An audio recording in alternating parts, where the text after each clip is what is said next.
Want to play VIPER on release?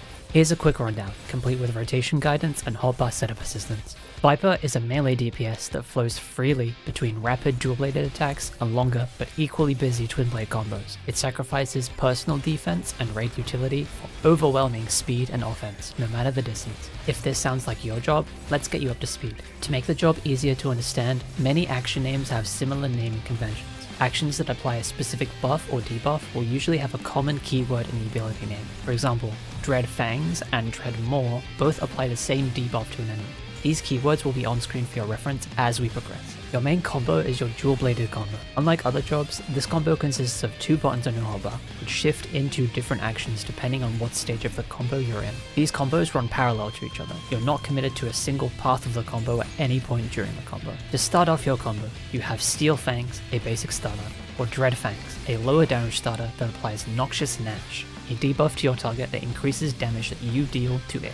You'll want to keep this debuff on your target at all times. The second stage of your combo is either Hunter Sting or Swiftskin's Sting. Hunter Sting applies a buff to yourself that increases damage dealt, and Swiftskin's Sting applies a buff that increases your GCD and auto attack speed. Alternate between these GCDs to make sure you have both of these buffs at all times. Finally, your last actions in the combo are positionals that grant a potency buff to your next dual blade combo ever. Actions that start with flank are flank positionals, and actions starting with hind are rear positionals.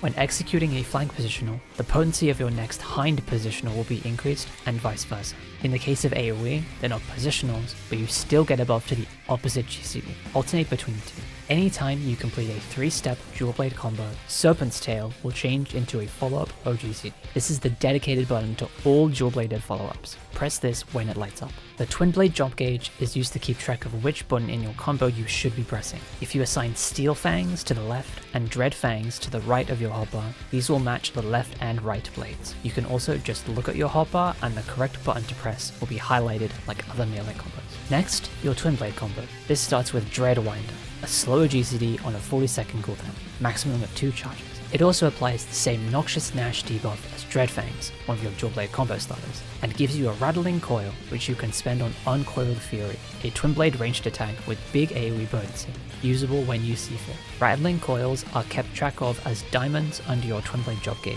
Since Dreadwinder is on a 40-second cooldown, but both Dreadwinder and Dread Fangs only apply 20 seconds of Noxious Gnash, you'll be alternating between these two to keep Noxious Gnash on your target. From Dreadwinder, you can execute Hunter's Coil, a flank positional, and Swiftskin's Coil, a rear positional. These give the same damage buff and haste buff as Hunter's Sting and Swiftskin's Sting, respectively, and are pressed one after the other in whichever order you want. Due to being slower, certain twin blade GCDs have 2 dedicated follow-up OGCD buttons instead of 1. These are bound to Twin Fang and Twin Blood. Moves with Coil or Den in the name will allow you to double weave 2 follow-up OGCDs afterwards. For maximum potency, you must press them in the correct order. The order is based on which GCD you pressed. Completing a dual-bladed GCD combo, or both parts of the twin-blade GCD follow-up, will give you Serpent's Offering Gauge. Spend 50 of this gauge to execute Reawaken. Serpent's Ire will also allow you to execute a free Reawaken on a 2-minute cooldown, along with a stack of Rattling Coil as a bonus. Reawaken itself is a potent AoE GCD, so make sure you're near your target when you press it. Reawakening gives you 5 Anguin Tribute stacks. The first 4 should be spent on 4 extremely fast dual-blade attacks in sequence. First, second, third, and fourth generation. These replace both of your dual blade combo starters and your twin blade follow-up GCDs on your hotbar, and they are extremely potent AoE attacks with no damage follow-up. Make sure you press them in the correct order for maximum potency. Since these are dual blade attacks, each GCD has an OGCD follow-up using Serpent's Tail. With your final stack of Anguin Tribute, end Reawaken with Ouroboros, a twin blade attack with insane potency. Ouroboros replaces Reawaken on your hotbar, so press the same button that you started with. Here's a visual guide to assist you with hotbar setup. Feel free to pause when necessary.